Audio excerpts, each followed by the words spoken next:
রাজধানী ঢাকাতে ঝুম বৃষ্টি মাথায় নিয়ে এইচএসসি ও সমমানের প্রথম দিনের পরীক্ষায় অংশ নিয়েছে শিক্ষার্থীরা। এতে বেশ বিপাকে পড়তে হয়েছে পরীক্ষায় অংশ নেওয়া লাখ লাখ শিক্ষার্থীকে। সঙ্গে তাদের অভিভাবকরাও পড়েছেন সন্তানদের নিয়ে বেশ বিড়ম্বনায়। আমরা অনেক দূর থেকে আসছি, কিন্তু সকালে আসার পথে দেখলাম বৃষ্টি, প্রাকৃতিক দুর্যোগ, অন্যদিকে অনেক জ্যাম, রাস্তায় জ্যাম। এই যে আমাদের আসতে অনেক কষ্ট হয়েছে এবং ছেলেরা সবাই ভিজে আসছে। হ্যাঁ, এই জন্য কাউকে দোষ দেওয়া যায় না যে প্রাকৃতিক দুর্যোগ আর জ্যামের জন্য মানে কর্তৃপক্ষ যাতে সুদৃষ্টি নেয়, সেজন্য আমি উদাত্ত আহ্বান জানাচ্ছি। জ্যামের কারণে হ্যাঁ অনেকে আসতে লেট হয়েছে, এমনকি আমারও নির্দিষ্ট সময় আসতে পারিনি। হ্যাঁ, নির্দিষ্ট সময় আসার অনেক পরে আমি এখানে এসেছি। ভাবে তো অ্যারেঞ্জ করে আসি না, বাচ্চারা অনেক ভিজে গেছে, প্রত্যেকটা বাচ্চা ভিজে গেছে, ফাইলটার সব ভিজে গেছে। এখন আল্লাহ জানে ভিতরে কি অবস্থা হচ্ছে। আমি নির্দিষ্ট সময়ে পরীক্ষার হলে আমার সন্তানকে পৌঁছে দিয়েছি, কোনো সমস্যা হয় নাই রাস্তায়। এত বৃষ্টি ছিল, এত ক্রাইসিস গেছে, দুইবার রিক্সা থেকে নেমে রিক্সা চেঞ্জ করে তারপরে আসতে হয়েছে, তখন খুব টেনশন গেছে আমাদের। পরীক্ষার্থীদের অনেকেই কেন্দ্রের কাছে আসার আগেই পড়েছে বৃষ্টির কবলে।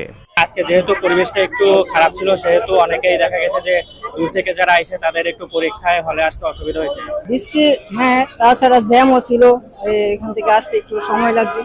এই 8টা থেকে বের হয়েছিলাম, তো মোটামুটি এই জন্য আসতে পারছি।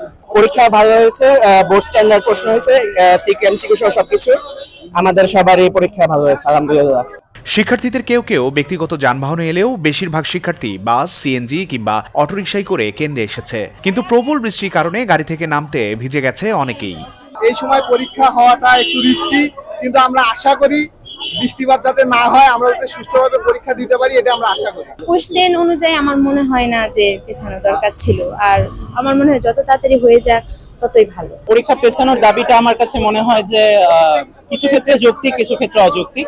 এখন আমি আসলে কোনো এখানে কমেন্ট করতে চাচ্ছি না যে পরীক্ষা পেছালো কি পেছানো না, এটা নিয়ে আমি খুশি না অখুশি। তবে আমি মনে করি যে যেহেতু সময় মতো হচ্ছে আমাদের জন্য ভালো, সামনে অ্যাডমিশন টেস্ট আছে, আমরা সময়টাও পাবো এইভাবে, তো এই দিক থেকে আমি একটু খুশি। এদিকে আবহাওয়া অধিদপ্তর জানিয়েছে রাজধানী ঢাকা সহ দেশের 13 জেলার উপর দিয়ে ঘন্টায় সর্বোচ্চ 60 কিলোমিটার বেগে ঝড়ো হাওয়া বয়ে যেতে পারে। একই সঙ্গে বজ্রবৃষ্টি হওয়ারও শঙ্কা রয়েছে।